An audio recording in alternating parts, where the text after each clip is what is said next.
क्या कभी किसने सुना है सूर्य छिपता तिमिर भय से। क्या कभी सरिता रुकी है बांध से वन पर्वतों से। जो न रुकते मार्ग चलते चीर कर सब संकटों को। वरण करती कीर्ति उनका छोड़ कर सब असुर दल को। दत्ताजी डिडोड़कर एक प्रतिभाशाली, प्रभावशाली और हमेशा प्रेरित करने वाला व्यक्तित्व। हमेशा तरोताजा रहना, खुश मिजाज रहना एवं खुली सोच के साथ बेबाकी भी उनके व्यक्तित्व की और कुछ विशेषताओं से भरपूर है। आप विशाल हिंद महासागर की इन लहरों के निरंतर गवाह रहे ऐसे विवेकानंद शिला स्मारक को देख रहे हैं। दत्ताजी डिडोड़कर इस स्मारक की निर्माण प्रक्रिया के एक संघर्षशील आधारशिला रहे। आज हम सभी जानते हैं कि अखिल भारतीय विद्यार्थी परिषद को पूरे भारत में ही नहीं तो पूरे विश्व में सबसे बड़ा छात्र संगठन होने का गौरव प्राप्त हुआ है। दत्ताजी डिडोड़कर इस छात्र संगठन की आधारशिला रहे। 5.5 दशक पहले निजी ट्यूशन कक्षाओं का सफल प्रयोग करने वाले एक सफल उद्यमी थे दत्ताजी। कितने उदाहरण दिए जाएं, इतनी सारी सामाजिक गतिविधियां, इतने सारे प्रयोग, इतने साहसिक निर्णय एक संघर्षशील युवक ने लिए हैं जिन्हें हम सभी दत्ताजी के नाम से जानते हैं। उनका हर कदम सामाजिक क्रांति का नया संकेत था। उनका हर काम अपने साथी कार्यकर्ताओं के लिए एक निर्देश था। दत्तात्रेय, आपका जन्म बुल्ढाना जिले के मलकापुर में गंगूबाई और देवीदास डिडोड़कर के परिवार में हुआ था। उसी क्षण एक असाधारण भविष्य की नींव रखी गई थी।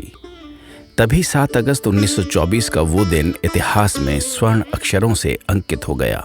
आपने 1942 में नागपुर के पटवर्धन हाई स्कूल से मैट्रिक की परीक्षा पास की और फिर 1947 तक की उनकी शैक्षणिक यात्रा में बीएससी की डिग्री भी शामिल हो चली। इस शैक्षणिक यात्रा से दत्ताजी का व्यक्तित्व ज्ञान, अनुभव और दृष्टि से समृद्ध होने लगा।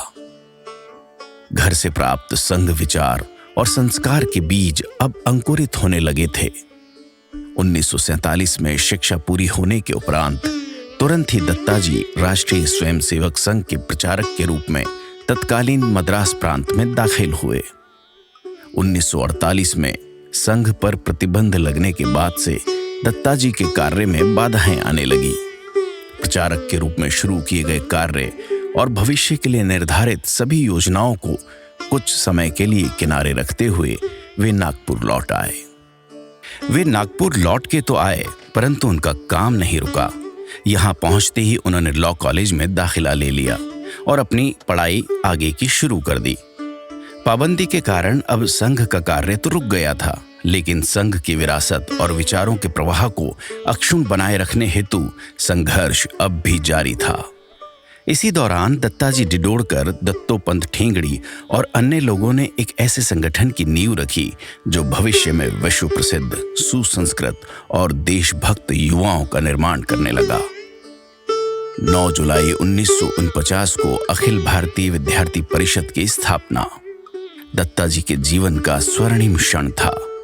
आज वे एबीवीपी द्वारा रचे गए वैभव को देखने के लिए जीवित नहीं हैं। ये बात वास्तव में दुखद है। संघ पर लगे प्रतिबंध हट जाने के बाद दत्ताजी अपना जो कार्य अधूरा रह गया था उसे आगे बढ़ाने के लिए प्रचारक के रूप में मद्रास प्रांत में पुनः दाखिल हुए। संघ पर प्रतिबंध लगाए जाने से पहले ही उनके कार्यों की नींव रखने की शुरुआत हो चुकी थी। अब उस नींव पर केवल असल कार्य और विचारों का निर्माण होना बाकी था। उन्होंने वो कार्य भी कड़ी मेहनत से किया। संघर्ष करते हुए, समाज का विरोध झेलते हुए उन्होंने दक्षिण भारत के इस कठिन क्षेत्र में संघ का कार्य शाखा और स्वयंसेवक के माध्यम से विस्तार किया। मद्रास प्रांत में संघ कार्य के दौरान स्वामी विवेकानंद जी ने कन्याकुमारी में जिस शिला पर बैठकर समुद्र में ध्यान लगाया था, उसी शिला पर उनका भव्य स्मारक बनाने की संकल्पना सामने आई। विवेकानंद शिला रचना प्रक्रिया में दत्ताजी डिडोड़कर का कठोर संघर्ष एवं भूमिका अविस्मरणीय बन गई।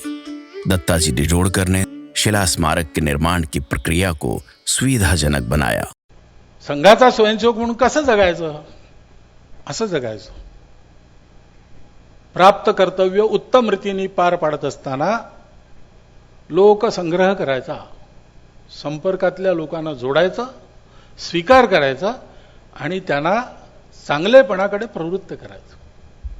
आणि हे सगळं उपदेशाने नाही करायचं, हे आपल्या उदाहरणाने करायचं. आणि हे सगळं करण्याकरता तनमन धनपूर्वक व्रतस्थ राहून परिश्रम करायचे. आणि जीवनभर असे परिश्रम करून, असं कर्तृत्व गाजवून अनेक माणसांच्या मनावर आपलं अधिराज्य उत्पन्न करून सुद्धा मैं नहीं तू ही हे जीवनभर जपायचं. त्याच्यामुळे विद्यार्थी असताना सुद्धा, नागपूरचा प्रचारक असताना सुद्धा, पुढे अखिल भारतीय अधिकारी झाले असताना सुद्धा दत्ताजींकडे जायला, 4 गोष्टी त्यांच्याशी बोलायला, 4 गोष्टी त्यांच्या ऐकायला कुणालाच कधी संकोच वाटला नाही. मला वाटला नाही, यात काही नवल नाही, कुणालाच वाटला नाही. 1964 में घरेलू अड़चनों को मद्देनजर रखते हुए दत्ताजी ने संघ प्रचारक की भूमिका से कुटुंब प्रमुख की भूमिका निभाने का निर्णय लिया और वे नागपुर लौट आए.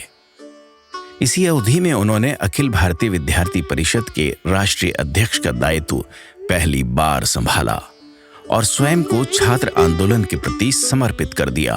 1970 के अंत में विद्यार्थी परिषद का राष्ट्रीय अधिवेशन त्रिवेंद्रम में हुआ, जहां दत्ताजी राष्ट्रीय अध्यक्ष बने, मैं राष्ट्रीय महामंत्री बना और मदन दास जी राष्ट्रीय संगठन मंत्री बने. ये हमारा साथ 3 वर्षों का रहा. ये वो काल था कि जब विद्यार्थी परिषद के काम की ठोस नींव रखी जा रही थी. इसी के साथ राष्ट्रीय पुनर्निर्माण के कार्यों में एक नया आयाम जुड़ गया. कैलासवासी माननीय दत्ताजी डिडोळकर हे एक संपूर्ण समर्पित जीवन पुष्प होते. मानसिक, शारीरिक आणि बौद्धिक परिपूर्ण क्षमतेने प्रफुल्लित असणारं जीवन पुष्प. दत्ताजी आणि यशवंतराव केळकर यांच्या समर्थ खांद्यावर अभाविपचे संघटन उभे राहिले आणि विकसित झाले. इसी दौरान उन्होंने व्यवसाय के रूप में जयंत ट्यूटोरियल कॉलेज की शुरुआत की. विदर्भ में ट्यूटोरियल कॉलेज का ये पहला प्रयोग था. शहर के विभिन्न महाविद्यालयों के उत्तम शिक्षकों द्वारा गुणवत्तापूर्ण शिक्षा और उससे जुड़ा सामाजिक आयाम एक पेशेवर संस्थान की विशेषता को रेखांकित करता है. अखिल भारतीय विद्यार्थी परिषद अब दत्ताजी के जीवन कार्य का हिस्सा बन चुकी थी. विद्यार्थी परिषद के माध्यम से प्रारंभ किए गए अंतर्राज्यीय छात्र जीवन दर्शन की सफलता के लिए उन्होंने पूर्वांचल में बहुत यात्राएं की. कई वर्षों तक उन्होंने भारत में माय होम इन इंडिया पहल का नेतृत्व भी किया, जिसे पूर्वांचल के छात्रों को शेष भारत में उनका सही घर दिलाने के लिए आरंभ किया गया था. भविष्य में अरुणाचल प्रदेश के मुख्यमंत्री बने गेगांग अपांग भी कभी इसी सील प्रोजेक्ट का हिस्सा रहे थे. 1971 से 1973 तक की अवधि में त्रिवेंद्रम, दिल्ली और पटना में हुए राष्ट्रीय अधिवेशन में एबीवीपी का नेतृत्व लगातार दत्ताजी के पास ही रहा. स्वर्गीय दत्ताजी हमारे प्रेरणा स्रोत थे. मैं नसीबवान हूं कि उनके मार्गदर्शन में मुझे कार्य करने का मौका मिला. दत्ताजी का जीवन एक समर्पित जीवन था.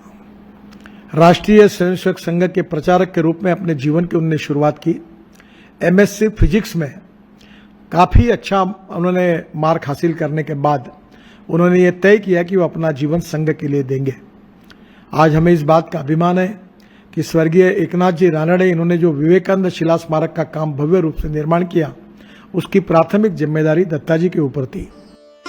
दत्ताजी ने संघ के नेतृत्व द्वारा दी गई हर जिम्मेदारी को कड़ी मेहनत से निभाया.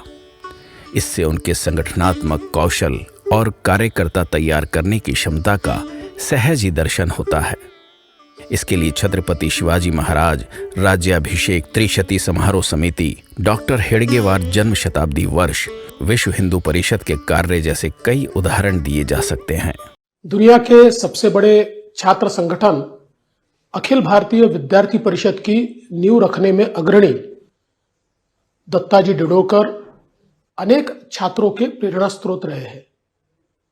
दत्ता जी का स्वभाव, उनकी संगठन क्षमता, इसके कारण कई छात्रों के जीवन को दिशा देने का काम उन्होंने किया और एक बहुत बड़ा संगठन भी तैयार किया। दत्ता जी का सारा समय संघ, एबीवीपी और अन्य सामाजिक गतिविधियों में ही बीता, परंतु बड़े भाई के पश्चात उनके परिवार और अन्य रिश्तेदारों के बीच जहां भी जरूरी होता था, वहां एक पिता की भूमिका में सदैव उपस्थित रहते थे। नागपुर में छात्राओं का कार्य बढ़ाने हेतु विद्यार्थी परिषद ने अलका महाशब्दे को पहली बार पूर्णकालीन छात्रा के रूप में प्रस्तुत किया और उसके निवास की व्यवस्था स्वाभाविक रूप से दत्ता जी के घर की गई। सन 1982 में विद्यार्थी परिषद का राष्ट्रीय अधिवेशन नागपुर में होने वाला था। उस समय नागपुर महानगर संगठन मंत्री का दायित्व मुझ पर था। मैं माननीय दत्ता जी के घर पर निवास कर रही थी। उन दिनों में दत्ता जी और उनके परिवार से जो आत्मीयता मुझे मिली, वो मेरे लिए बहुत ही आश्वासक और प्रेरक रही। हम सभी को कोई भी छोटी मोटी समस्या का समाधान दत्ता जी से थोड़ी सी बातचीत से ही मिल जाता था। नागपुर विद्यार्थी परिषद को इस प्रकार आश्वस्त करने वाला दत्ता जी का निवास स्थान केदार ही था। जो दत्ताजीच्या सहवासात आला तो त्यांचा झाला। त्याने त्याला हृदयाशी घेतलं, पाठीवर हात फिरवला, प्रेरणा दिली, त्याचं कौतुक केलं। अनेकांना त्यांनी आर्थिक मदत केली असेल, पण त्याचा कुठे गवगवा केला नाही। त्याचा अहंकार त्याच्या बोलण्या वागण्यात कधीच कुठेही दिसला नाही। उलट प्रत्येकाच्याकडे काय जे गुण असतील ते गुण नेमके हेरायचे आणि त्याला प्रोत्साहन द्यायचं, हेच काम जन्मभर दत्ताजींनी केलं। 1975 का वो कालीमा फांसने वाला इतिहास, देश का नेतृत्व करने वाले तत्कालीन नेताओं द्वारा देश पर थोपा गया आपातकाल, इस लोकतांत्रिक देश में तानाशाही का उदाहरण था। घर परिवार की परवाह किए बिना उसका विरोध करने सामने आए अधिकांश लोग संघ के कार्यकर्ता थे। अगर दत्ताजी डिडोड़कर जैसा संघर्षशील कार्यकर्ता इस लड़ाई में पीछे रह जाता तो सच ही आश्चर्य होता। इंदिरा जी द्वारा लगाए गए आपातकाल का विरोध करने और इसके खिलाफ लड़ने की सजा के रूप में उन्हें मीसा अधिनियम के तहत 1.5 साल की जेल की सजा सुनाई गई थी। दत्ताजी डिडोड़कर जो हम समझते हैं विद्यार्थी परिषद में भी सीखा, अनामिकता और सांघिकता अपनी विशेषता है कार्य पद्धति की। वो अगर कार्य पद्धति में ये तत्व शामिल हो सके तो उसमें 2 महापुरुषों का विशेष रोल है। एक तो दत्ताजी डिडोड़कर, दूसरे प्रोफेसर यशवंतराव केळकर। और इस तरह से ये सब करते समय में भी जिसको ये कहिए डिटैच्ड इन्वॉल्वमेंट, इस मानसिक स्टेज के दत्ता जी हमारे सामने तो समझ में आए। जहां भी जरूरत हो वहां पहल लेकर अपना दायित्व निभाना, ये दत्ता जी की विशेषता थी। नागपुर से प्रसारित होने वाला एक दैनिक युग धर्म जब संकटों से गुजर रहा था, तब हर तरह से मदद कर दत्ता जी ने युग धर्म को सही दिशा दी। उनकी 61वीं वर्षगांठ पर नागपुर एवं विदर्भ में कई जगह आयोजित हुए सम्मान समारोह उनकी लोकप्रियता के साक्षी रहे। नागपुर विश्वविद्यालय में शिक्षण मंच तथा सीनेट और व्यवस्थापन परिषद पर अपने विचारों को स्थापित करना, वहां पहले से कार्यरत विभिन्न विचार वर्गों के मान्यवरों को अपने साथ मिलाकर नागपुर विश्वविद्यालय को गुणवत्तापूर्ण व्यवस्थापन की दृष्टि से दिशा प्रदान करने का कार्य लंबे समय तक दत्ता जी ने किया। V.K. गार्नर, अटल बहादुर सिंह, जाल P gimme, professor Barahate, Govardhan दास अग्रवाल, वेद प्रकाश मिश्रा, ऐसे अन्य विचारों में आस्था रखने वाले मान्यवरों से भी दत्ता जी के संबंध आत्मीयता से भरे थे। 14 अक्टूबर 1990 इसी दिन एक अलौकिक व्यक्तित्व की इस संसार की यात्रा का अंत हुआ। सार्वजनिक जीवन में लगभग 53 वर्षों का कार्य, अनेक देशभक्त कार्यकर्ताओं का निर्माण, भविष्य का मार्गदर्शन करने वाली परियोजनाएं, अग्रणी गतिविधियां, सब कुछ पीछे छोड़कर दत्ता जी डिडोड़कर इस दुनिया से विदा हो गए। उनके द्वारा बोए गए बीज आज न केवल अंकुरित हुए हैं बल्कि पौधे बड़े पेड़ बन गए हैं। इन्हें एक विशाल बरगद का पेड़ बनाने का दृढ़ संकल्प ही दत्ता जी को उनकी जन्म शती पर सच्ची श्रद्धांजलि साबित होगी। आज स्वयं दत्ता जी का भी उनके कार्यकर्ताओं को यही संदेश होता। संगठन गढ़े चलो, सुपंथ पर बढ़े चलो, भला हो जिसमें देश का वो काम सब किए चलो।